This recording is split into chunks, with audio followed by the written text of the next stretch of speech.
Mamadaliyev Maqsudjon akamiz. Aka Samarqanddansiz, qayerdansiz? Samarqand Oqdaryodan. Oqdaryodan.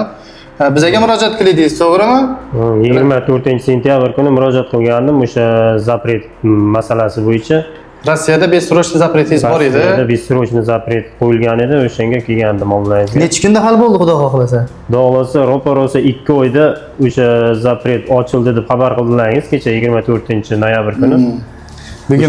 Bugun mana keldim, o'shani keldilar. qolgan hisob kitobini ham qilib ketgani, men bu qog'ozini ham ochildi degan hujjatini ham olib ketgani.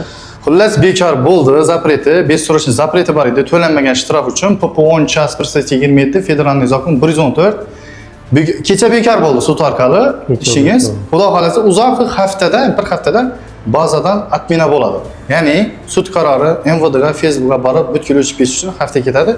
Xudo xolasa bir tekshirib beramiz pasportingizni, toza bo'lgandan keyin yo'lga chiqaverasiz. Xudo xolasa Rossiyaga borib bizga video tashlab berasiz. Albatta, xudo xolasa Rossiyaga o'tib olsam, o'zim chiroyli qilib video tashlab beraman. Rahmat sizlarga ham, men bu shuncha harakatlaringiz uchun. Ishonchli ekan axir? Ishonchli ekan. Endi men o'tsak, yana ham ishonch hosil qilamiz bunga. Bo'ldi, o'tganingizdan keyin video tashlab beraman.